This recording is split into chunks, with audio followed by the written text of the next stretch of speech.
agir, de voir Dieu faire des miracles, réaliser des choses extraordinaires. C'est quand même un privilège. Bon, un avantage dont par moment on abuse, hein, parce que quand c'est à ton tour de bouger, de te battre, tu ne te bats pas, tu comptes toujours sur Dieu, alors que tu as ta part à faire. Mais là, je voudrais insister sur la prière. Alléluia. Pourquoi c'est si important? Parce que ça fait partie des avantages que nous avons en tant qu'enfants de Dieu. Et quel que soit même le business que tu fais, les activités que tu as, il est important que ce soit soutenu par la puissance de la prière. La prière, c'est un peu comme une arme de destruction massive que nous avons. Vous savez, quel que soit le projet que tu as, tu peux avoir la vision, mais il ne faut jamais perdre de vue que parce que tu es enfant de Dieu, il y a un peu comme une adversité spirituelle qui va toujours vouloir se mettre devant toi. Et c'est quelque chose qu'il faut comprendre, quelles que soient les choses même simples à tes yeux, hein, parce qu'il y a beaucoup de choses qui peuvent te sembler très simples. En temps normal, c'est 1 plus 1 égale à 2. Mais quand toi tu fais 1 plus 1, la partie égale, quand ça va arriver à 2, là, toi ça ressemble à 3, ça ressemble à moins 1, ça ressemble à... Tu ne comprends pas trop. Mais parce qu'en fait, souvent, il y a une partie qui est spirituelle. Bon, je sais que souvent les chrétiens, quand tu dis ça, là, ils vont tellement rester dans le spirituel que... Mais bref, c'est pas grave, c'est ce que Dieu m'a mis à cœur aujourd'hui. Sinon, en général, quand je parle de prière, là...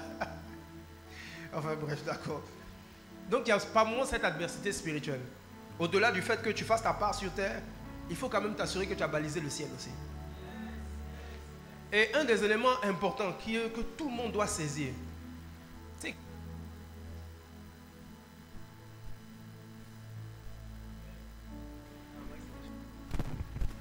Alléluia. C'est que quand tu pries, est-ce que tu sais que la norme, c'est l'exaucement? Non, mais parce que quand je dis ça, je suis sûr qu'il y a certains ici qui vont se dire, oh pasteur, quand même, tu vas les jours, puis on tape poteau, tout ça, bon, quand même, et puis tu es capable de venir m'aligner. Sinon, j'ai prié pour ça, jusqu'à présent, je n'ai pas été exaucé. Alléluia. Tu peux même me citer toutes les fois. Et puis, quand on te regarde, toi, ton taux d'exaucement, André, c'est 3%, quoi. Et je suis sans sujet à 3 seulement qui sont exaucés. Mais alors qu'en temps normal, c'est l'exaucement qui est ta norme. Quand tu pries, c'est normal que Dieu t'exauce. À la limite, c'est quand il ne t'exauce pas que tu dois te poser des questions. Tout enfant de Dieu qui marche selon le Seigneur, c'est quand tu n'es pas exaucé que tu dois te poser des questions. Alors que là, nous, quand on est exaucé, c'est comme si, c'est un exploit. Non. Le nombre de fois où tu n'es pas exaucé, ça doit se compter du bout des doigts. Alléluia. Non, mais parce que c'est ce qui est. Jésus, quand il priait, il était toujours exaucé. Alors que c'est lui notre modèle. Donc, qu'est-ce qui fait que nous, on n'est pas exaucé quand on prie? Et c'est de ça qu'on va parler ce matin. Alléluia. Le thème de mon message, c'est 7 points essentiels pour une prière toujours exaucée. Alléluia. Le premier point, on va le lire dans le livre de Psaume, Psaume 17, du verset 1 au verset 3.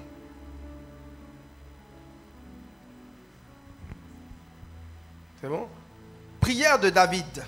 Éternel, écoute la droiture. Sois attentif à mes cris. Prête l'oreille à ma prière. Faite avec des lèvres sans tromperie. Que ma justice paraisse devant ta face. Que tes yeux contemplent mon intégrité.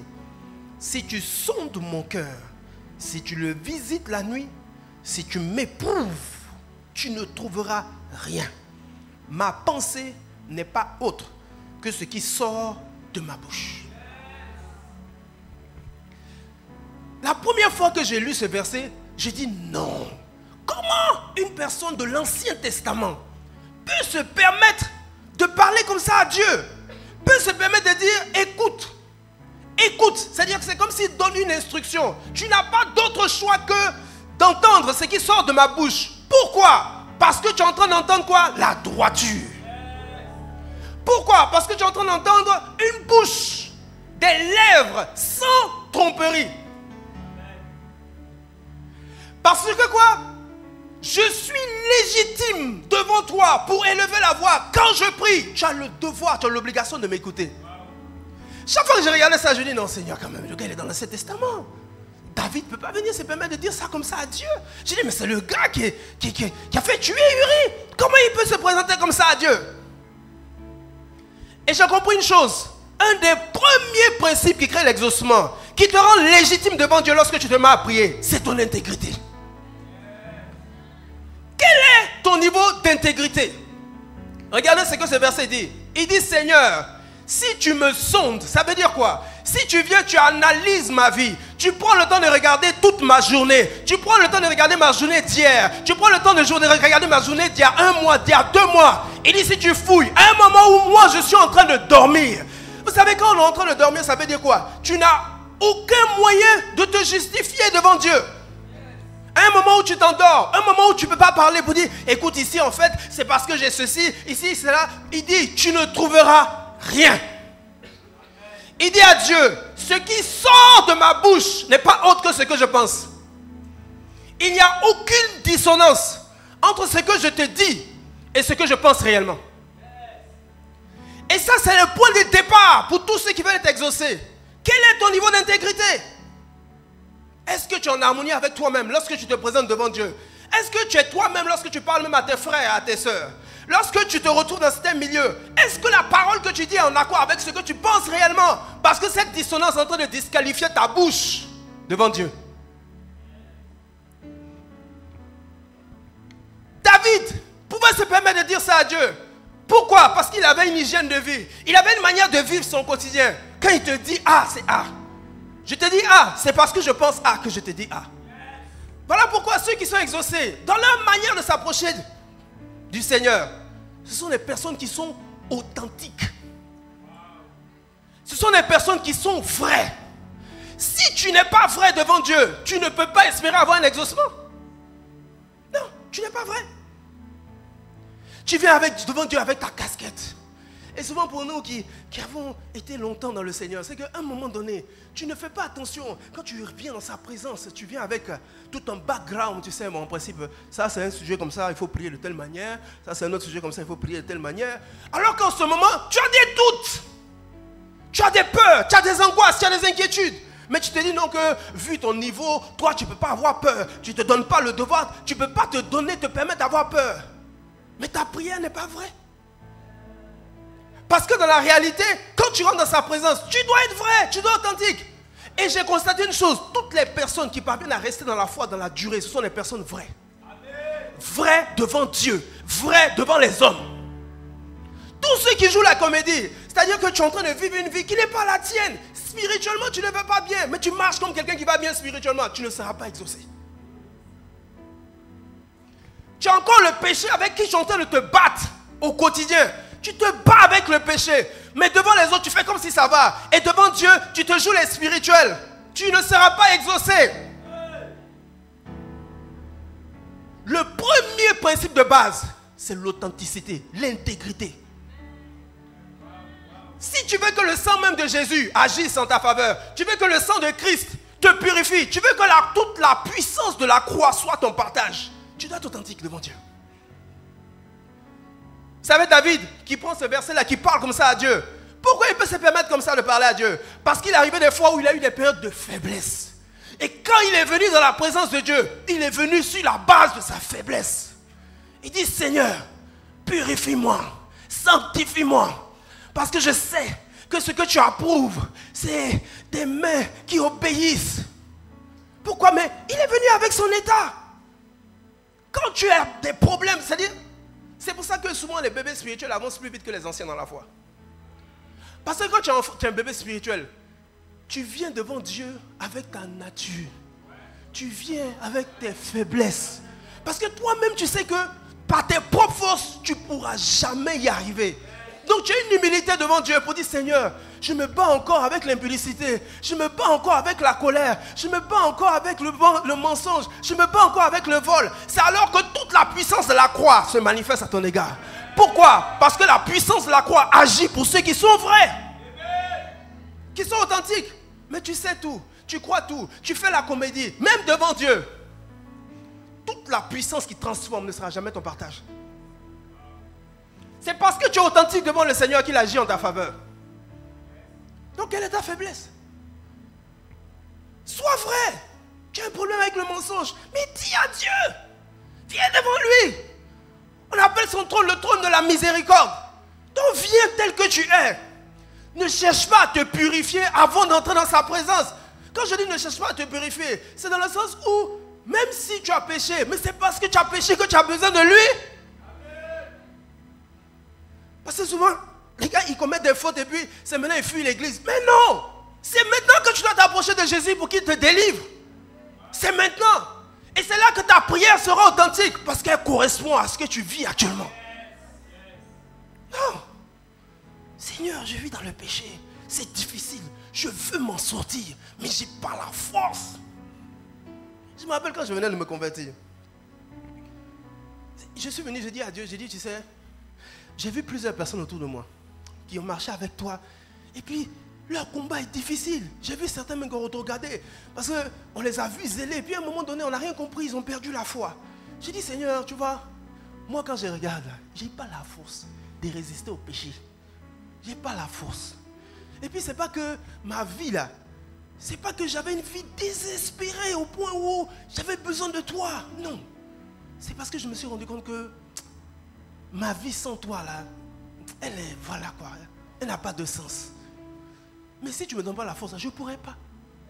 Je ne pourrais pas. À l'époque, j'avais une copine, mais j'ai dit, Seigneur, je ne peux pas. Je peux me séparer de là, je ne peux pas. Mais c'est cette authenticité qui a fait que Dieu m'a gardé. Qui a fait que Dieu, sachant moi mes faiblesses, mais j'ai dit, il a mélangé les trucs, moi, mais je suis étonné. Pourquoi? Parce qu'il se lève. Il sait que son fiston, il est vrai, il est authentique. Voilà moi, Seigneur, voilà tel que je suis.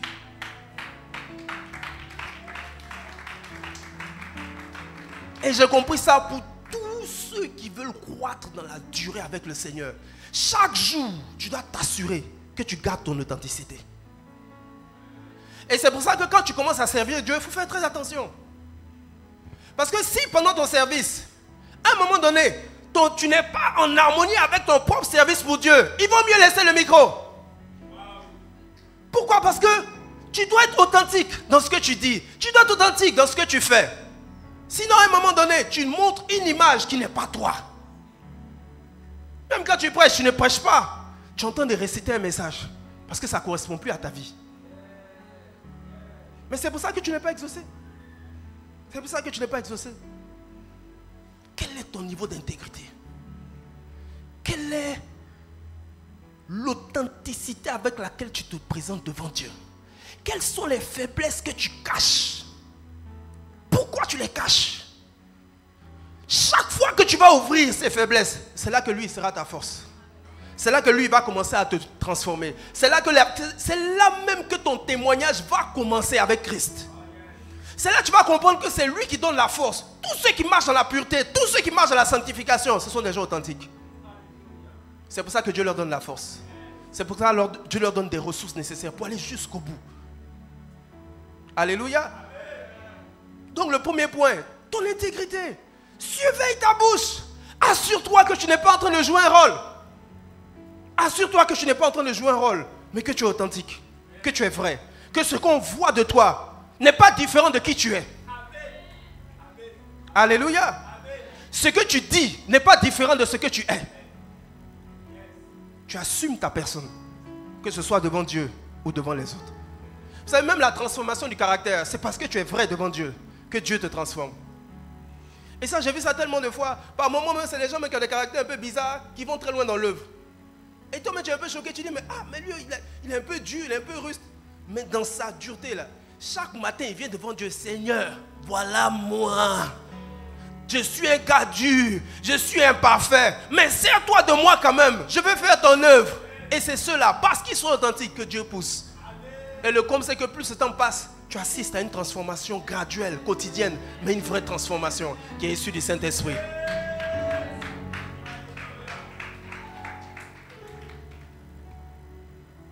Deuxième point.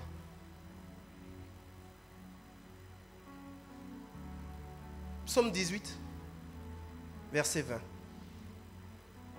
l'Éternel m'a traité selon ma droiture. Il m'a rendu selon la pureté de mes mains. Verset 22. Car j'ai observé les voies de l'Éternel et je n'ai point été coupable envers mon Dieu. Toutes ses ordonnances ont été devant moi et je ne me suis point écarté de ses lois. J'ai été sans reproche envers lui et je me suis tenu en garde contre mon iniquité. Aussi l'Éternel m'a rendu selon ma droiture, selon la pureté de mes mains devant ses yeux. Avec celui qui est bon, tu te montres bon. Avec l'homme droit, tu agis selon sa droiture, selon la droiture. Avec celui qui est pur, tu te montres pur. Et avec le pervers, tu agis selon sa perversité. La pureté. Par moments, quand on t'enseigne sur la nécessité de marcher dans la sainteté, la sanctification, obéir au Seigneur, obéir au Seigneur, obéir au Seigneur, renonce au péché. Mais souvent, on a l'impression que c'est une vie de sacrifice. Mais dans la réalité, il y a une rémunération pour ceux qui marchent dans la pureté. Tous ceux qui marchent dans la pureté, ils ont le droit de lever des mains pures vers Dieu et de lui faire des exigences. Pourquoi? À cause de ta pureté. Tu peux parler à Dieu, oui, à cause de ta droiture. Et lui-même, il dit, à celui qui est droit, je lui rendrai selon sa droiture. Il y a des choses qu'il ne peut pas te refuser. Pourquoi? Parce que tu t'es gardé pur. Parce que tu as gardé ta bouche du mensonge. Et peut-être même que tu as été accusé injustement. Mais parce que tu as gardé la pureté. Rien que ça, ça te donne des droits au niveau du ciel. Parce que tu as décidé de te sanctifier. De sanctifier ta relation de fiançailles. Rien que pour ça, il y a des choses, il y a des paroles que tu peux dire à ton Seigneur. Et parce que tu t'es sanctifié, il y a des choses qui n'arriveront jamais à ton couple. Il dit à celui qui marche dans la pureté, je rendrai selon sa pureté. Donc quand tu marches dans la pureté, tu marches dans la sanctification, il y a une rémunération. Parce que c'est dans l'impression que, parce que tu marches dans la pureté, là, souvent tu es là, tu regardes et puis tu dis, tu regrettes, tu veux regretter un peu ta vie passée, quoi. Genre, avant moi je pouvais faire ça, au moins je pouvais faire ça. Depuis que je suis dans le Seigneur là, je ne peux même plus faire ça, je ne peux plus faire ça. Mon ami, est-ce que tu sais le boulevard que c'est en train de t'ouvrir au ciel? Est-ce que tu sais les accès que c'est en train de te donner? Est-ce que tu sais le poids que c'est en train de te donner lorsque tu te mets à prier? Parce que Dieu donne selon ta pureté. Dieu va te donner, Dieu va te rémunérer. Parce que tu t'es gardé dans la droiture. Parce que tu n'as pas voulu justement entrer dans la fornication. Parce que tu n'as pas voulu entrer dans le péché, dans le vol, dans le mensonge. Rien que ça, ça te sanctifie. Et parce que tu es sanctifié, tu as un canal lorsque tu vas ouvrir la bouche et prier dans Dieu. La pureté, ça joue sur l'exaucement. Oui, ça joue sur l'exaucement. Il y a des choses que tu peux dire à Dieu. Il y a des choses que tu peux déclarer sur ta vie. Il y a des choses que tu peux... C'est-à-dire, il y a des portes que tu peux fermer avec ta bouche. Pourquoi? Parce que toi, tu as marché dans la droiture.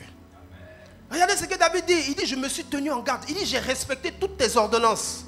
Quand on regarde ça, on peut se dire, mais... Souvent, je regarde ça et puis je dis, mais on est dans l'Ancien Testament, Seigneur. Lui, David, est sûr que lui, il a respecté toutes tes ordonnances. Mais David avait compris le principe de la foi. Je veux dire que David a compris que quand tu as demandé pardon à Dieu, parce que tu es vrai dans ton pardon, ta sincérité de pardon, mais il a oublié, c'est perdu, c'est fini, c'est parti. Donc comme il a pardonné, mais aujourd'hui je suis saint. Quand je vais devant toi, je peux parler. Pourquoi? Mais parce que tu m'as sanctifié. Parce que tu m'as purifié. Alléluia. Et c'est ça notre force pour nous qui sommes enfants de Dieu. À cause du sang de Jésus. Le sang de Jésus nous purifie. À cause du sacrifice de Christ. Nous sommes tous enfants de Dieu. Et parce que nous sommes enfants de Dieu, nous sommes légitimes pour dire que nous marchons dans la pureté. Toutes les fois que tu évoques le sang de Jésus qui te purifie, qui te sanctifie, oui, tu peux élever des mains pures vers ton Seigneur. Oui, son sang nous lave, son sang nous purifie, son sang nous sanctifie. Parce que nous croyons en son sang, en la puissance de son sacrifice. Donc, quelle que soit l'erreur que tu as faite, dès l'instant où tu t'assois, tu te caches derrière son sang pour dire, ah Seigneur, sanctifie-moi, purifie-moi. Dès cet instant, tu as quoi? Tu as le droit d'exiger, de dire, de proclamer, de déclarer certaines choses. Et tu as le droit de réclamer quoi? L'exaucement. La pureté. Troisième point. Le renoncement à soi-même.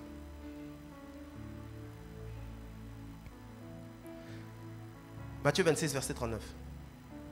Puis, ayant fait quelques pas en avant, il se jeta sur sa face et pria ainsi. Mon Père, s'il est possible que cette coupe s'éloigne de moi, toutefois, non pas ce que je veux, mais ce que tu veux. Matthieu 16, verset 24 à 25. Alors Jésus dit à ses disciples, si quelqu'un veut venir après moi, qu'il renonce à lui-même, qu'il se charge de sa croix et qu'il me suive. Car celui qui voudra sauver sa vie la perdra, mais celui qui la perdra à cause de moi la trouvera. Vous savez, ça c'est les versets, je me souviens quand je venais de me convertir, j'ai dit à Dieu, j'ai dit, ça c'est quel life ça? Renoncer à toi-même. Je dis non Seigneur quand même, il y a des choses auxquelles on ne peut pas renoncer, on aime bien, il y a des trucs qui ne sont pas trop, c'est pas grave quand même. Il y a des choses que tu aimes sur la terre quand même, c'est pas trop grave. Mais j'ai compris toute la profondeur du renoncement. Parce que dans la réalité, vous savez, le moi, c'est-à-dire le qui tu es, ton identité, c'est quelque chose qui se construit dans le temps. C'est-à-dire, ce que tu aimes et ce que tu n'aimes pas, c'est quelque chose qui s'est construit avec tes expériences du passé. Je veux dire que quand le feu t'a brûlé ici, du coup, tu as compris que non, il faut être prudent par rapport à telle ou telle chose. C'est un enseignement certes, mais qui est en train de définir ta manière d'agir à partir d'aujourd'hui. Tu fais attention au feu. Donc, chacun de nous a une manière de se constituer sa propre personnalité au fil du temps. Au fil des trahisons, au fil des échecs, au fil de ce que tes parents t'ont dit. Tu crées un peu comme une personnalité en fonction de ce qui a marché dans ta vie, ce qui n'a pas marché dans ta vie. Tu as un moi qui commence à te définir. Et le problème, c'est que ce moi qui est en train de se définir, tu ne fais pas attention, il va t'empêcher de rentrer dans ta propre destinée. Parce que cette compréhension même que tu as de la vie, souvent elle est biaisée. Tu n'as pas été bien enseigné par tes parents. Il y a des choses qui t'ont été dites mais qui ne sont pas vraies pour toi. Il y a des expériences que tu as eues qui t'ont fait croire qu'il y a un niveau de réussite que tu ne peux pas avoir. Mais ça doit être brisé. Parce que Dieu veut te faire aller beaucoup plus loin. Donc dans la réalité, le brisement c'est pour ton propre bien. Mais pourquoi c'est si important pour être exaucé? C'est que lorsque tu t'approches du Seigneur, tu te mets toujours dans une posture où on ne sait jamais, mon Dieu. Je me suis retrouvé dans tellement de situations où j'étais convaincu d'avoir raison. J'étais convaincu d'être sur la bonne voie. Il y a des fois où même je suis rentré avec des sujets de prière, tout classé, déjà calculé. Seigneur, je te prie que tu inclines le cœur de telle personne en ma faveur. Je te prie que tu agisses de telle ou telle manière. Et pourtant, si tu ne comprends pas qu'il faut renoncer à toi-même, c'est que peut-être même, chaque fois que je m'approche du Seigneur, je dis, Seigneur, peut-être même que la manière dont j'ai formulé le sujet n'est pas bonne. Peut-être même que l'approche que j'aime même de ce sujet de prière n'est pas bonne. Peut-être même que la manière dont je veux que tu m'exauces n'est pas bonne. Mais je t'en supplie, Jésus, dans ta grâce. Si tu vois qu'il y a quelque chose dans ma façon de faire qui n'est pas correct, me voici devant toi. Donne-moi l'instruction, éclaire-moi, mais ne permets pas à ce que j'entre dans ta présence avec tout mon ego, mon expérience, ma manière de réfléchir, les souhaits que j'ai, la manière dont je vois la vie. Non, Seigneur, je viens devant toi, mais je renonce à ma personne. Pour que toi tu m'enseignes, pour que toi tu m'instruises. Parce que peut-être même je ne sais même pas comment prier. Peut-être même que ce n'est même pas le vrai sujet. Dans la réalité, c'est moi-même qui dois prier pour mon propre cœur. Parce que le problème vient de moi et non pas des autres. Mais tant que tu ne te mets pas dans une posture où tu te dis, Seigneur, je me mets devant toi parce que je reconnais une chose, je ne sais pas tout. Tu es plus grand que moi. Donc je ne peux pas venir avec des pensées forgées. Je suis venu pour que tu m'exauces. Mais l'exaucement dépend de la manière dont toi tu vois la situation, Seigneur. Donc Seigneur, dans ta grâce, je me mets devant toi. Éclaire-moi, conduis-moi dans ce sujet. Montre-moi la manière dont je dois prier. Éclaire-moi, je t'en supplie, mais ne me laisse pas tel que je suis. Il ne faut pas m'abandonner dans mon égarement. Si je suis dans l'égarement, ne m'abandonne pas, Seigneur. Aie compassion de moi. Mais Seigneur, je t'en supplie, montre-moi. Je veux prier pour que cette situation-là change. Mais c'est ça le renoncement à soi-même. Tu ne viens pas avec tes appuis. Tu ne viens pas avec ton intelligence. Tu ne viens pas avec ta sagesse. Mais tu viens dans un esprit de, c'est vrai, il y a tout ça, mais je mets ça de côté.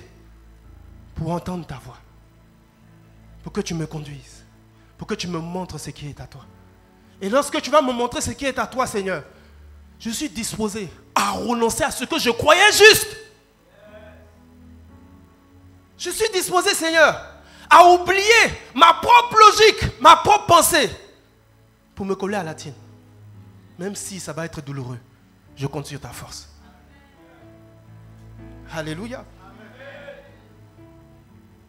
Le renoncement à soi-même. Et vous savez, la profondeur de la conversion, ça se mesure à ta capacité à savoir renoncer à tes propres intérêts. Pour Dieu. C'est à cela qu'on voit la profondeur. Hein. Jusqu'où es-tu prêt? Parce qu'il y a certaines personnes, c'est-à-dire le mariage pour toi c'est tout. Et toute ta life là, je veux me marier. Donc si à un moment donné, il y a la pression, tu commences à aller vers des personnes, tu sais, c'est pas trop dans le plan du Seigneur. Le gars là, il n'est pas trop bien converti. Mais la pression et le désir de se marier, je suis prêt à faire une petite entrave à la parole à cause de lui. C'est à ce niveau-là on teste quelle est la profondeur que tu as. Quel est le niveau de profondeur que tu as? Jusqu'où es-tu prêt à renoncer à tes propres intérêts, à renoncer à tes propres désirs pour t'aligner sur les désirs du Seigneur pour ta vie? Et vous savez, souvent, quand on parle de la mort à soi, on peut avoir l'impression que tu vas perdre beaucoup de choses. Mon frère, cette vie misérable que tu as là, c'est à cause de ça. Tu vas aller en enfer. Parce que souvent on est là, on dit, oh Seigneur, j'ai tout perdu. Et souvent quand tu es enfant de Dieu qui a longtemps que tu es dans le Seigneur, tu commences à être tellement habitué au privilège d'avoir sa présence que tu commences à perdre de vue l'atmosphère dans laquelle tu étais avant de le rencontrer. Que tu commences à oublier la manière dont tu étais en souffrance avant de le croiser, avant de rencontrer Jésus. Tu commences à oublier la manière dont aujourd'hui tu as la paix. Avant tu étais quelqu'un d'angoissé. Tu te posais beaucoup de questions sur ton avenir. Tu avais du mal à avoir confiance aux gens. Tu étais dans une... C'est-à-dire, il y a beaucoup de choses dans ta vie pour lesquelles tu manquais d'assurance. Mais aujourd'hui c'est devenu tellement naturel que tu oublies que quand tu étais en Égypte, c'était beaucoup plus compliqué que tu ne le penses. Donc quand souvent il te demande de renoncer, notre Seigneur n'est pas méchant. Des fois on te demande, le Seigneur te demande, il dit non, ne fais pas ça. Mais tu vois ça comme étant, ouais, il ne veut pas que je me marie, il ne veut pas que je me marie. Est-ce que toi tu sais ce qu'il y a derrière? Vous savez, souvent par rapport à la parole de Dieu, dernièrement je lisais la Bible et puis je disais à Dieu, je dis Seigneur, tu n'as pas été juste là. Mais j'ai dit, mais tu aurais pu expliquer à Adam, écoute, tu sais, ne mange pas ce fruit parce que si tu manges, tu sais, tu vas découvrir que tu es nu. Mais tu sais quoi? Tu vas commencer à perdre la vie. Tu vas commencer à connaître la mort. Et tu sais, à cause de ce péché-là, toutes les générations de la terre après toi vont connaître la souffrance. Il n'a rien dit. Il lui a juste donné une instruction. Ne mange pas le fruit de la connaissance du bien et du mal. Donc souvent, il y a des instructions que Dieu te donne. Souvent, il y a des choses que Dieu te dit, ne fais pas. Pour la simple raison que lui, il a déjà vu quelles sont les conséquences sur des années et souvent sur des générations. Alléluia. Mais voilà pourquoi, quand il te dit de renoncer à toi-même, c'est un peu comme décider de lui faire entièrement confiance pour la suite. C'est-à-dire que Seigneur, c'est entre tes mains, oh, parce que toi, tu as le meilleur pour moi. Et je te fais totalement confiance. Même si aujourd'hui, ce sera difficile. Mais parce que j'ai décidé de te donner ma vie, tu dis de laisser tomber. Je vais laisser tomber. Et tu vas me donner la force de laisser tomber. Parce que ce qui va sortir de là. Vous savez, quand Jésus est venu et il a dit au Seigneur, non pas moi mais ta volonté. Non seulement il a eu la force, mais les enjeux qu'il y avait. C'était pour nous tous. Regarde comment nous sommes nombreux aujourd'hui à connaître le Seigneur. C'était pour sauver des milliards de personnes. C'était même pas lié à sa propre vie seulement. Simplement son obéissance. Regardez le nombre de personnes que ça a sauvé. Alors quand ton Dieu te demande, renonce à toi-même. C'est parce que ce qu'il y a derrière te dépasse.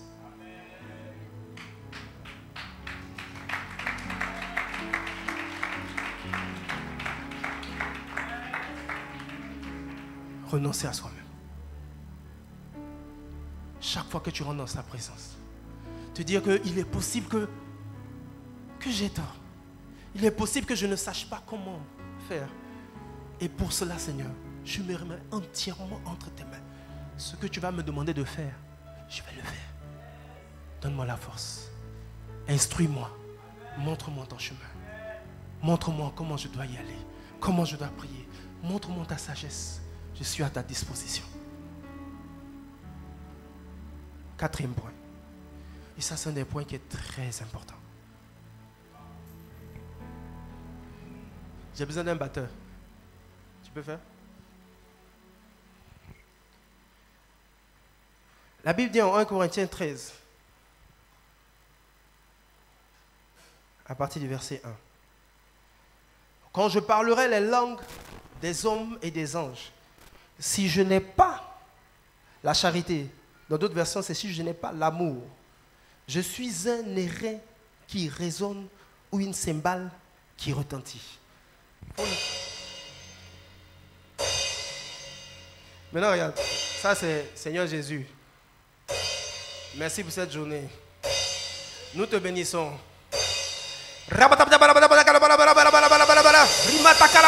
Seigneur! Si tu n'aimes pas ton prochain et que tu pries, voilà le boucan que tu fais au ciel.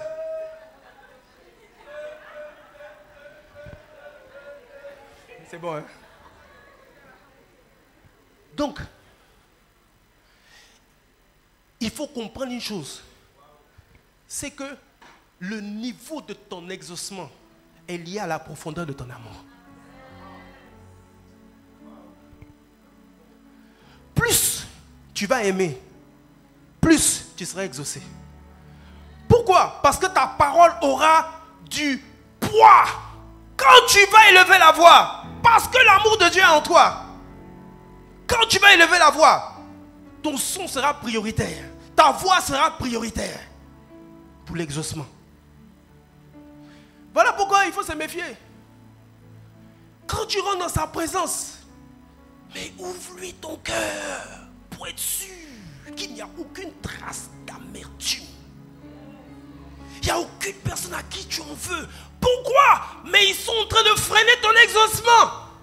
Ils vont bloquer ta prière. Donc tu dois venir dans sa présence. Seigneur, dans ta grâce, sonde mon cœur. S'il y a une quelconque frustration à l'égard de quelqu'un, si j'en veux à une quelconque personne, je t'en supplie, libère-moi, délivre-moi, aide-moi à pardonner, aide-moi à oublier, parce que j'ai besoin d'être exaucé. J'ai besoin d'avoir une relation avec toi qui me permet de prier et de voir le fruit de mes prières se manifester. À qui est-ce que tu en veux? Il faut savoir que les personnes à qui tu en veux, mais c'est eux qui sont en train de bloquer ton exaucement. Tu es en train de t'arrêter toi-même. C'est pour ça qu'en général, au début de la foi, tu marches avec une certaine pureté, une certaine innocence.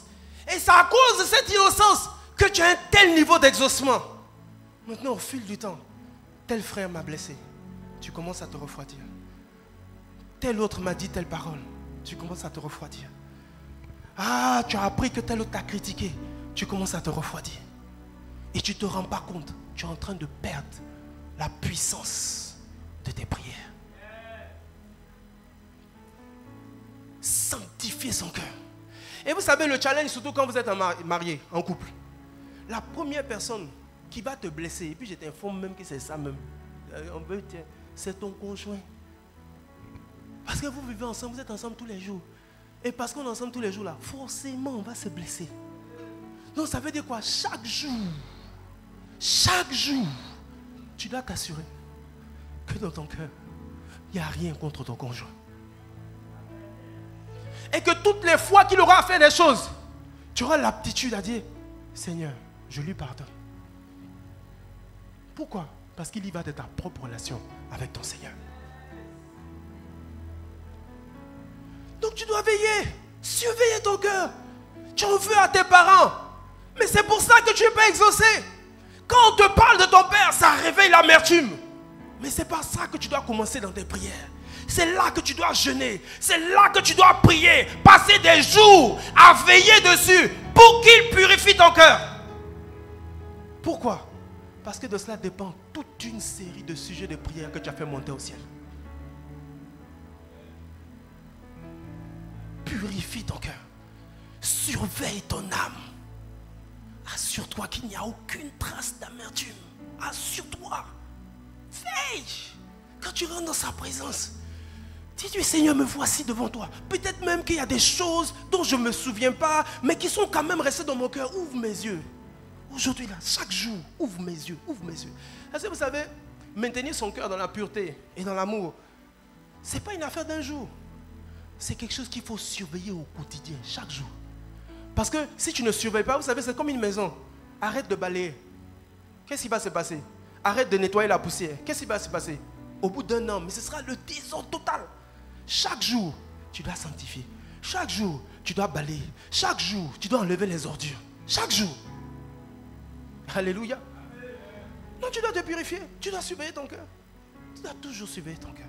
Et t'assurer que, il me garde dans la pureté. Je n'en veux à personne. Je n'en veux à personne. Vous savez, c'est ce que Joseph avait compris. Il a dit à ses frères, non, je ne vous en veux pas. Malgré le fait que vous m'ayez livré. Parce qu'en fait, tout ça, ça contribuait à un plan. C'était parce que je devais sauver tout Israël. Mais c'est quoi? Il a gardé son cœur. Et c'est ce qui fait que Dieu l'a élevé. C'est ce qui fait que Dieu l'a rendu, l'a mis à un tel niveau d'élévation. À cause de quoi? À cause de son cœur. Alléluia. Aimer son prochain. Dis à ton voisin, tu dois aimer.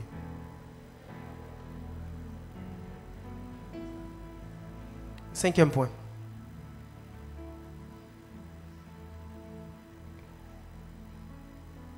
Luc 22, verset 39 à verset 40.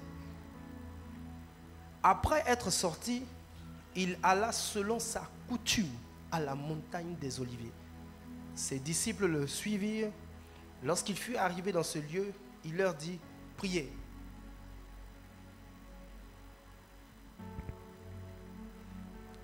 Il leur dit,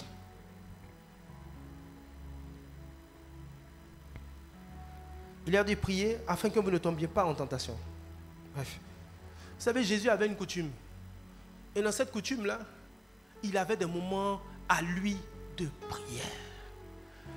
Qu'est-ce que ça dit? Ça, c'est un autre aspect de la vie spirituelle que j'ai compris avec le temps. La régularité dans ce que tu fais. La régularité dans ta discipline de prière. C'est ce qui fait tomber les plus gros obstacles. Il y a beaucoup de personnes qui ont l'impression que non, tu dis non, il dit j'ai prié. Mais tu as prié avec quelle intensité? Pendant combien de temps? Vous savez, souvent il y a des obstacles. Je ne sais pas si c'est ici, je vais raconter ça.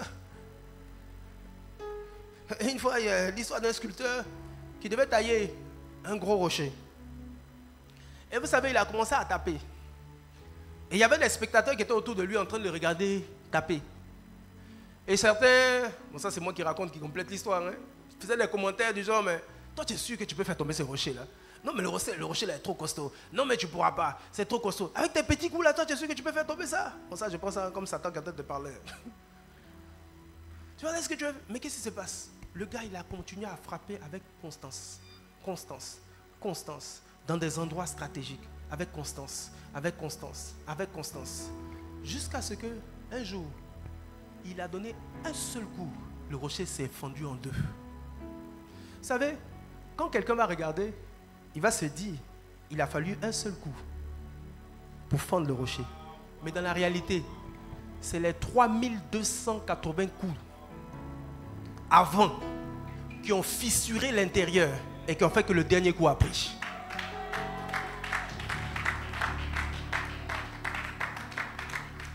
Quand tu es un sujet de prière, il faut savoir que ta régularité, c'est des coups que tu es en train de donner. Chaque fois que tu maintiens la cadence, ce sont des coups que tu es en train de donner. Et le fait de persister dans la cadence, tu seras étonné du niveau d'exaucement que tu vas avoir. Tu seras étonné du nombre de situations que tu vas pouvoir renverser simplement par ta discipline de prière. Souvent, on est confronté à des situations qui semblent lourdes, où tu ne comprends pas. Je veux dire qu'il y a certains qui sont sincères dans leur engagement vis-à-vis de Dieu. Donc tu vas voir que tu vas te mettre à travailler. Ce matin, on a parlé, au premier culte, on a parlé du travail. Tu vas travailler. Mais malgré ça, quand tu travailles, c'est comme si là où les choses doivent se passer normalement, tu as toujours l'impression qu'il y a une force invisible qui vient et puis qui mélange tes plans. Mon ami, rentre dans la prière.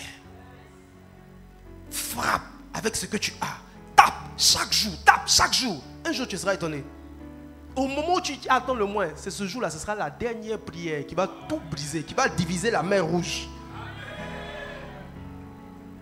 Alléluia. La régularité. Il vaut mieux quelqu'un qui fait 20 minutes garanties par jour que quelqu'un qui fait 4 heures chaque 3 jours, chaque 5 jours, chaque une semaine. Non. Chaque jour, tu as tes 20 minutes. Chaque jour, tu frappes le rocher. Chaque jour, tu frappes le rocher. Chaque jour, tu frappes le rocher. À force de frapper, tu vas voir ce qui va se passer dans ta vie. Donc, il te faut une certaine discipline, un certain engagement. Est-ce que vous savez que même la vie de prière, c'est quelque chose qui se surveille? Oui. Chaque jour, tu dois surveiller. Tu dois veiller, t'assurer que effectivement, tu es en train de faire un certain nombre de prières et que tu es en train de progresser. Aujourd'hui, tu fais 20 minutes, mais au fil du temps, tu dois avoir te fixer pour objectif. Non, je vais faire 1 heure. Je vais faire 2 heures. Ah si. Mais c'est ce qui va te permettre de croître. Et tu fais 2 heures avec régularité. Chaque jour, tu as tes 2 heures. J'ai dit, fais ça seulement pendant 1 an. Vous savez, souvent ça fait rire. Hein? Mais je me rappelle, le pasteur Mohamed, il aime bien jouer au tennis de table. Et avant, quand on s'attrapait, moi j'ai un jeu un peu particulier. C'est-à-dire que je n'évolue pas, je ne diminue pas aussi. C'est-à-dire que je suis au même niveau parce que je ne m'entraîne pas. Donc, c'est les acquis de 1900 combien là qui sont toujours là. Donc, quand on jouait, chaque fois, je l'embrouillais avec mon jeu. Et à un moment donné, il a commencé à prendre un coach. Après, il a commencé à faire quoi? À jouer régulièrement. Vous savez, quelqu'un qui joue ne serait-ce que 4 fois dans la semaine. Et puis toi qui joues 1 fois par mois. Mais à un moment donné, que tu le veuilles ou pas, celui qui joue 4 fois, quand tu comptes le nombre de fois qu'il a joué comparé à toi, mais chaque fois qu'il joue, il se bonifie. Chaque fois qu'il joue, il se bonifie. Chaque fois qu'il joue, il se bonifie. Mais vous n'avez pas le même niveau. Ce n'est pas possible. Voilà pourquoi même en termes de prière, quelqu'un qui cumule un certain nombre de prières, vous ne pouvez pas avoir le même résultat spirituel. Alléluia. Non, vous ne pouvez pas avoir le même résultat. Toi, tu pries chaque jour 5 minutes. Moi, j'ai pris 4 heures par jour. Ça fait 2, 3, 4 ans, 5 ans que je prie 4 heures par jour. On ne peut pas avoir le même résultat. On n'aura pas le même résultat. C'est pour ça que l'intensité de ta prière, c'est quelque chose que tu dois surveiller dans la durée. Oui. Tu dois veiller, t'assurer que tu progresses. Parce que chaque fois, tu es en train d'augmenter le nombre de tes heures de prière. Chaque fois que tu augmentes, tu es en train de faire quoi? Renforcer ta puissance. Tu augmentes ton niveau de power. Donc, quelle est ta discipline? Quel est ton niveau de discipline? Quelle est ta régularité? Est-ce que tu surveilles tes temps de prière? Est-ce que même quand tu finis une journée, tu es capable de dire, aujourd'hui, voilà le nombre d'heures que j'ai fait dans la prière? Non, il faut surveiller. Tu regardes, j'ai commencé à 8 heures. Mais tu n'as même pas commencé à 8 heures, tu commences à 8 heures, c'est quoi? Tu ne travailles pas. C'est dangereux ça. Alléluia. La régularité. Le 6e point.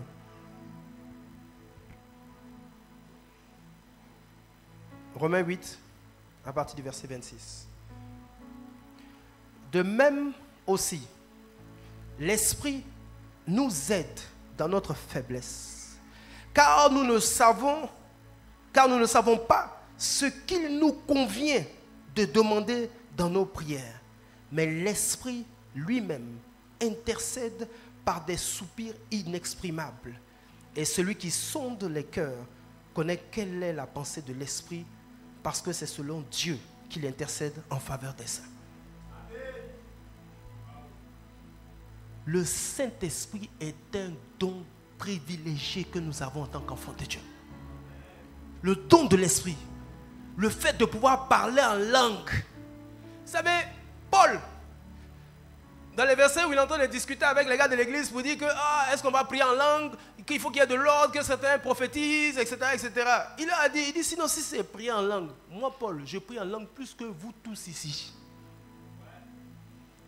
Donc le don de langue, c'était une des puissances de Paul. Et quand tu es dans le Seigneur, mais c'est un don que tu dois exploiter à fond. Parce que par moments, on a l'impression que quand je parle d'une heure de prière, il y a certains qui vont se dire, hé, pasteur, tu viens comme ça. Oh Seigneur, à un moment donné, je n'ai plus de sujet. On fait comment? Mon ami, il te reste le don le plus extraordinaire. Le don de langue. Quand ta logique est finie, commence en langue. Rabatakarabato, Rimaiti Sarabakara, Ratakaraba, Olimama Mahantaraba, Yedasari Sande. C'est ce que Dieu a donné comme puissance. Quand tu pries en langue, il arrive des fois où il y a des choses que tu ne comprends pas par rapport à ton avenir. Mais le don de langue, le fait de l'utiliser, c'est comme si ça aplanit ton chemin. Des sujets pour lesquels tu n'as même pas prié, tu vois Dieu en train d'agir. Pourquoi? Parce que l'Esprit sonde toutes choses.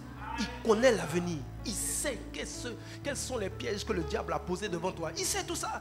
Donc du coup, quand tu pries en langue, c'est vrai, ton intelligence peut rester stérile. Mais ton don de langue, parce que l'Esprit sait ce qu'il faut demander, il est en train d'aplanir ton chemin. Donc il faut le développer. Il faut le développer à fond. Pour que tu puisses passer des heures à prier en langue, oui. Des heures. Dès que tu as un temps de libre, tu pries en langue. Au travail, tu pries en langue. Mais attention, au travail, il y en a qui sont dangereux. Bonjour, bonjour patron. Patron, pour le dernier truc là, ils vont te renvoyer, attention. Alléluia. Non, tu es dans ton bureau. Tu es en train de travailler sur un dossier. Tu peux prier en langue. Et puis même prier en langue, ce n'est pas prier en langue de façon audible. Non, tu peux prier en langue sans que les autres ne sachent. Mais tu es en train de prier en langue. Pourquoi? Parce que l'Esprit sait. À l'instant T, ce qu'il faut demander, le Saint-Esprit sait. L'Esprit qui est en toi, il sait. Il sait quels sont les cœurs qui doivent incliner. Il sait là où se trouvent les démons qui doivent être chassés. Il sait comment il doit aplanir ton dossier. Il sait comment tu dois rédiger même ton courrier. Il sait tout ça. Donc quand tu pries en langue, c'est en train de s'ajuster. Le ciel est en train de s'ajuster, mon frère. On prie en langue. Prie sans cesse. Et toujours entendu. Quand la Bible nous demande de prier sans cesse, mais c'est le don de langue qui permet d'y arriver. Sinon sans cesse, comment tu vas faire? À un moment donné, ton intelligence est fatiguée. Tu n'as plus de sujet même. Mais quand tu es là, en langue,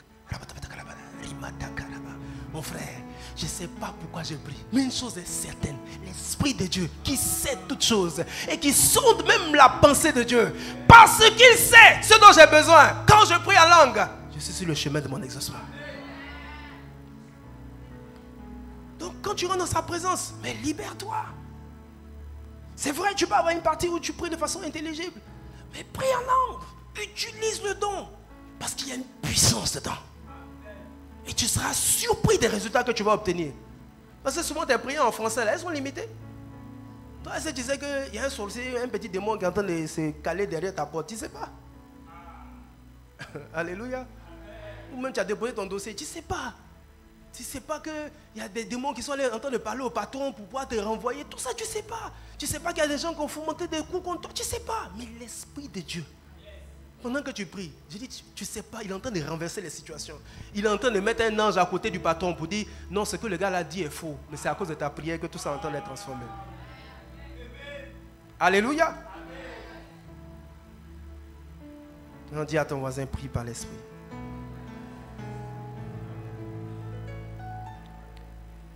Et le 7e point. Tu aimeras l'Éternel, ton Dieu, de tout ton cœur, de toute ton âme. Vous savez, tu dois aimer sa présence. Parce que quand tu aimes sa présence, ça fait que tu tires beaucoup plus de plaisir au moment, à l'instant que tu vas passer avec lui, plutôt qu'à chercher à être exaucé. Et c'est parce que tu aimes sa présence que lui-même va te révéler dans vos échanges, dans la façon dont tu seras avec lui. C'est lui-même qui va finir par te révéler ton sujet. Il faut prier comme ça. Parce que pour lui, même pour ton Dieu, ce sera un peu comme un temps de rencontre avec toi. Vous savez, le projet de Dieu pour l'homme, à travers Jésus, c'est de rétablir sa relation avec les hommes. Et tout ce que Dieu désire, c'est avoir des vraies relations d'intimité. C'est tout ce que Dieu veut. Chaque jour, son désir, c'est de passer du temps avec toi. Savoir comment tu vas. Et ta journée d'aujourd'hui, comment elle s'est passée? Comment tu te sens? Et pour ton projet là, comment ça avance? C'est Dieu. Et ça, il faut aimer sa présence. Il faut l'aimer tel qu'il est. Aimer Dieu pour ce qu'il est. Parce que plus tu vas l'aimer pour ce qu'il est, lui-même, souvent va te réclamer ta présence. Pour ceux qui connaissent ça, c'est comme si tu arrives, il y a des moments où tu es là, tu marches, et puis tu sens l'Esprit de Dieu qui veut parler avec toi. Tu sens le désir d'aller prier. Tu sens en toi cette soif-là, mais c'est comme si le Saint-Esprit est en train de t'appeler. Viens, il faut qu'on parle. Viens, viens fiston, on doit parler. Viens, viens, viens, viens, viens, viens. Et souvent quand tu rentres dans sa présence, c'est même pas pour des sujets, et attention, il y a un danger ici. Hein. C'est juste sa présence pour sa présence, c'est tout. Voilà pourquoi il faut t'attacher à sa présence. Il faut l'aimer. L'aimer sans condition. Vous savez ceux qui l'aiment, ils ne réfléchissent pas. C'est-à-dire, il y a certaines personnes quand elles se convertissent, elles réfléchissent à qu'est-ce qu'on ne doit pas faire. C'est-à-dire, bon, du genre, est-ce que ça c'est interdit? Est-ce que ça c'est interdit? Là, on boit de nuit comme ça, c'est pas interdit, non? C'est comme ça la réflexion de ceux qui n'aiment pas Dieu. Là. C'est-à-dire, parce que eux, tout leur but, leur objectif, c'est qu'il faut qu'ils soient sauvés. Ils ont peur de l'enfer. Donc, ils veulent s'assurer qu'au moins ils sont au paradis. Mais dire qu'ils vont être agréables à Dieu, ça c'est trop compliqué. Donc, pour l'instant, on dit, bon, ici, on peut écouter la musique païenne, non? C'est pas grave, non? Il n'y a aucun verset qui dit que c'est interdit. Il y a certains qui vont jusqu'à dire, mais on peut fumer quand même. Ouais, le verset de la Bible qui dit on ne fume pas. Tu vois? Parce que dans leur façon de fonctionner, ils ne cherchent pas à être agréables, mais ils cherchent juste à assurer leur propre salut. C'est un état d'esprit tout à fait différent quand tu es attaché au Seigneur. Vous savez, quand tu aimes quelqu'un, tu ne cherches pas à marcher seulement selon ses interdits, mais tu cherches plutôt à lui obéir, parce que quand tu vas lui obéir, tu sais que ça va réjouir son cœur. Et ce que tu cherches, dans la réalité, profondément, c'est sa joie. Vous savez, tu as beau dire à ta femme, je t'aime, je t'aime, je t'aime, mais c'est les actions que tu vas poser en rapport avec peut-être ce qu'elle apprécie ou ce qu'elle n'apprécie pas, la façon dont tu vas faire. Mais tu ne le fais pas parce que tu es sous la loi, mais tu le fais parce que tu sais que ça lui sera agréable. Et c'est de cette même façon que tu dois t'approcher de ton Seigneur. Lorsque tu désires aller prier, il ne faut même pas que ce soit uniquement que quand on a des... C'est-à-dire, toi, quand tu arrives dans sa présence, là, tous les matins, quand tu arrives là, oh Seigneur, souviens-toi de mon mariage, souviens-toi de mon travail. C'est-à-dire, tu n'as même pas c'est-à-dire, même pas commencé par... Simplement, Seigneur, je suis content de te voir. J'ai envie de passer un temps dans ta présence, Seigneur. Et puis, je veux te connaître. Je vais apprendre quelque chose de nouveau aujourd'hui. Tu vois, Seigneur, aujourd'hui, là, je vais lire ta Bible, je vais lire ta parole, mais vraiment, je veux comprendre ta parole. Je veux comprendre ta parole. Je veux savoir. Et puis, tu peux même commencer à raconter des témoignages. Tu me dis, Seigneur, hier, là, tu as fait un truc là. Oh, c'était magnifique. Non, mais parce que tu aimes sa compagnie. Et c'est pour ça que j'aime bien dire, souvent, quand on dit, oh, on va dédier une maison, on va consacrer, on va faire l'onction d'huile. Donc tu vois, tout le monde est motivé là, rabatakalaba, chacun prend sa bouteille, veut aller oindre sa maison, tout ça. Mais ça, vous savez que l'onction d'huile, c'est une présomption de présence de Dieu. Quand tu vas la faire, c'est vrai, c'est un début. Dieu va regarder parce qu'on a prié, on a dédié. Voilà, c'est un signe symbolique, c'est un symbole qui veut dire qu'on a décidé de consacrer celui à Dieu. Mais dans la réalité, ce n'est pas ce qui fait la consécration du lieu. Hein. Ce qui fait la consécration du lieu, c'est la manière dont ceux qui sont dedans vont commencer à vivre. C'est la manière dont ils vont désirer être agréables à Dieu. C'est cette soif de faire des choses qui sont agréables à celui à qui on a dédié le lieu. C'est ça qui va faire que Dieu va résider et Dieu va apporter sa présence continue dans ce lieu.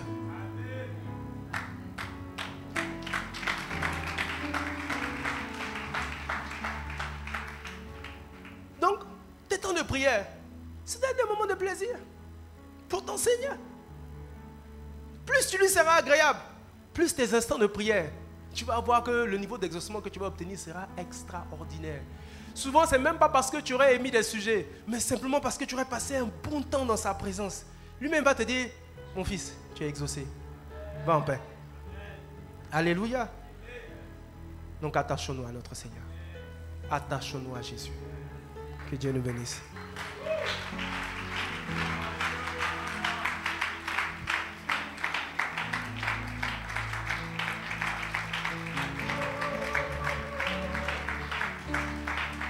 va se tenir ensemble dans sa présence.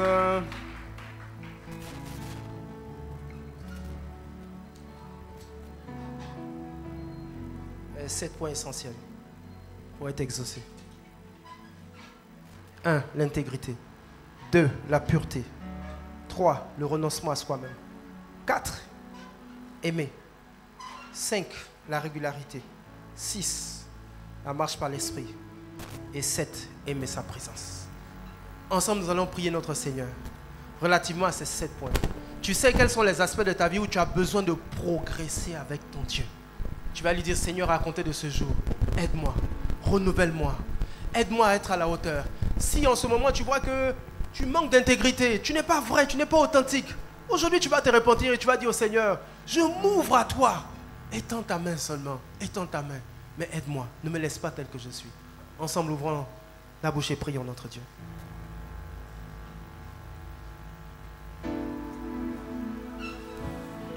Seigneur, merci pour ces instants. Saint-Esprit, tu es en train de renouveler dans nos cœurs, oh, ces principes de base pour être exaucés. Seigneur, dans ta grâce, si dans notre manière de fonctionner, nous nous sommes éloignés, Seigneur, de cette intégrité, de cette authenticité que nous avions, Seigneur, vis-à-vis de toi. Jésus, ce jour, pardonne-nous nos offenses, pardonne-nous nos péchés. Mais dans ta grâce, viens nous restaurer. Nous voulons être vrais avec toi, Seigneur. Vrais avec les personnes autour de nous. Garde-nous, Seigneur. Et si dans nos cœurs, il y a une certaine amertume qui a commencé à rentrer et qui est en train de nous détruire, Seigneur, ce jour-là, oui, aujourd'hui, sanctifie nos cœurs. Purifie nos cœurs.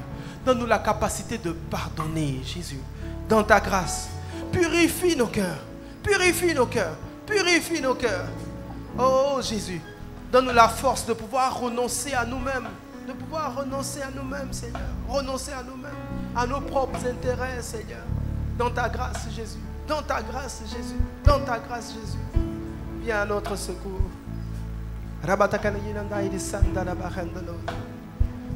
besoin de toi.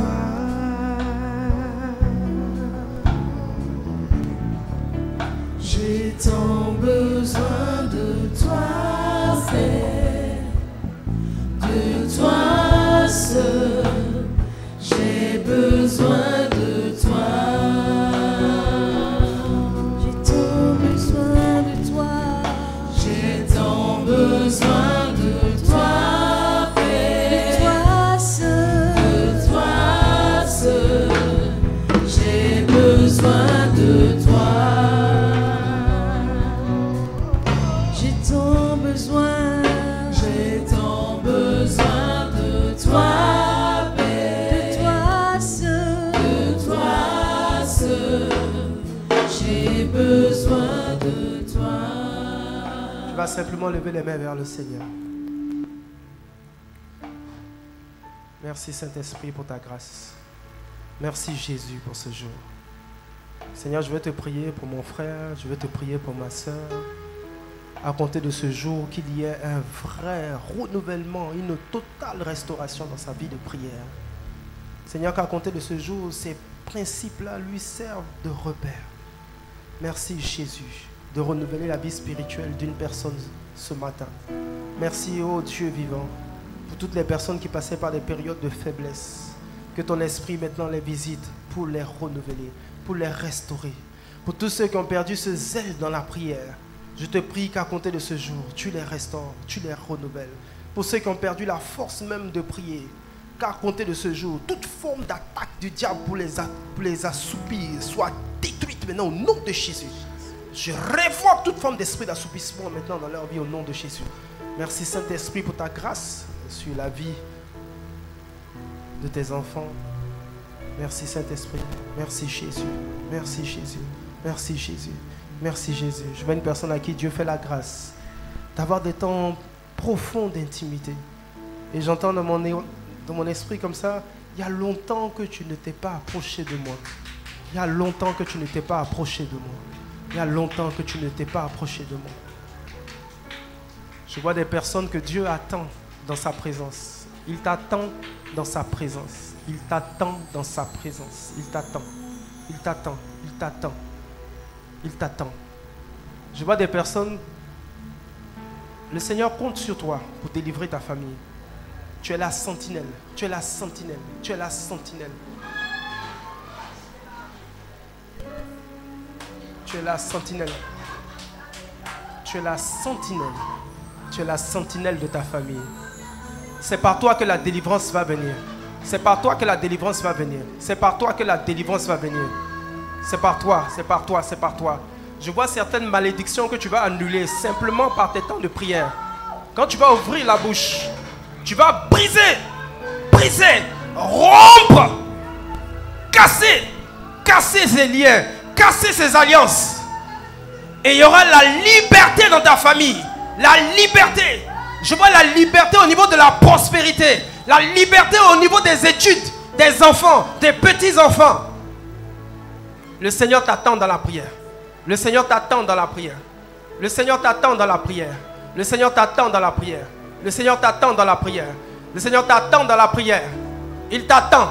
Il t'attend. Il t'attend. Il t'attend. Et je vois une autre personne. Le Saint-Esprit t'attend dans la prière parce qu'il doit te révéler la suite. Tu te poses des questions sur ta vie, mais dans la réalité, il t'attend. Il t'attend pour te parler. Il t'attend pour t'ouvrir les yeux, pour t'expliquer quelle est la suite. Il t'attend simplement dans sa présence. Tu dois prendre un temps de retraite. Tu dois prendre un temps de retraite devant ton Seigneur. Il y a quelque chose de nouveau qui veut te communiquer. Quelque chose de nouveau. Quelque chose de nouveau. Je vois combien de temps le Seigneur veut te donner comme un ministère. Comme un ministère de puissance. Un ministère de puissance. Un ministère de puissance. Un ministère de puissance. Mais il veut simplement que tu rentres dans sa présence. Que tu rentres dans sa présence. Rentre dans sa présence. Rentre dans sa présence. Rentre dans sa présence. Ce soir tu reçois. Ce matin tu reçois. Tu reçois. Reçois la grâce de Dieu. Reçois la grâce de Dieu. Sois rempli du Saint-Esprit. Sois rempli du Saint-Esprit. Rempli du Saint-Esprit. Rempli du Saint-Esprit. Rempli. Rempli. Rempli. Le Seigneur te renouvelle. Il te renouvelle. Dans ta vie de prière, il te renouvelle. Il te renouvelle. Reçois la grâce de Dieu. Prends-la. Prends la grâce de Dieu. Prends-la. Prends-la. Prends. Prends. Prends. Prends. C'est une force nouvelle. Je vois une personne que Dieu est en train de oindre spécialement, comme une huile qui est en train de couler sur ta tête. C'est une huile de puissance. Je vois ça comme de la puissance. Le Saint-Esprit est en train de t'amener à un autre niveau. Un autre niveau. Un autre niveau. Un autre niveau. Un autre niveau. L'huile est en train de couler sur ta tête. C'est une huile de distinction. De distinction. C'est une marque que Dieu est en train de mettre sur ta tête. Et c'est un autre niveau d'autorité. Un autre niveau d'autorité. Un tout autre niveau d'autorité. Un tout autre niveau d'autorité. Il y a des démons, quand tu vas commander, ils vont obéir au simple son de ta voix. Parce que Dieu t'a qualifié pour cela. Dieu t'a qualifié pour cela. Reçois l'onction. Reçois l'onction. Reçois l'onction. Reçois-la. Reçois-la. Reçois-la. Reçois-la. Reçois-la. Reçois. Reçois. Reçois. Reçois. Reçois. Reçois. Je vois des personnes que Dieu est en train de remplir de son esprit. Il est en train de remplir. Et derrière cet esprit, le Saint-Esprit qui est en train de rentrer, je vois comme de la libération. Il est en train de libérer ton cœur. Libérer ton cœur. Libérer ton cœur. Il y a des fardeaux que tu ne dois plus porter à compter de ce jour. Il enlève. Il enlève. Il retire les fardeaux. Les fardeaux. Les fardeaux. Les fardeaux. Les fardeaux. Trop lourds à porter. Le Saint-Esprit agit. Et il est en train de te remplir. Il est en train de te remplir. Il est en train de te remplir. Il est en train de te remplir. C'est une visitation de l'Esprit de Dieu. Je vois comme une main qui vient entrer dans ton cœur pour enlever tout ce qu'il y a de sombre. Le Seigneur est en train de retirer l'amertume que tu avais gardée vis-à-vis de certaines personnes. C'est une délivrance. Reçois la grâce de Dieu. Reçois. Reçois-la. Reçois-la. Reçois-la. Reçois-la. C'est une visitation du Saint-Esprit pour toi ce matin. C'est une visitation du Saint-Esprit. Reçois. Sois rempli. Sois rempli du Saint-Esprit. Rempli. Rempli. Rempli. Rempli. Rempli. Je vois une personne à qui Dieu est en train de mettre un feu dans son cœur. C'est le feu de la prière. Le feu de la prière. Tu es un homme de prière. Tu es un homme de prière. De prière. Il y a beaucoup de situations qui doivent être résolues par tes prières. Oh mama mahamta karayena la hamonta dayenda yenta kaya anto palayana idi sande karabahon de l'autre rata karabahon de l'autre idi ba ayana hamta kaya na hidon. Reçois ce feu. C'est le feu de la prière. Le feu. Le feu. Toi tu es un homme de prière. Tu es peut-être un homme de l'ombre. Mais derrière ça c'est toi qui vas baliser le chemin de ceux qui doivent passer. Reçois ce feu. Reçois ce feu. Reçois ce feu. Reçois. Reçois. Reçois. Reçois. Reçois. Reçois. Reçois la puissance. Reçois la puissance. Reçois la puissance. Reçois la puissance.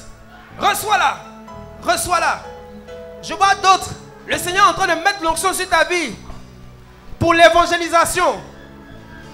Je vois beaucoup de personnes en train de se convertir à travers tes prédications.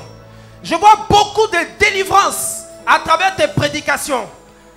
Je vois des miracles qui sont en train de s'accomplir lorsque toi tu te mets à évangéliser. Ce matin, le Seigneur te donne l'onction. Reçois cette onction-là. C'est un frère, reçois cette onction.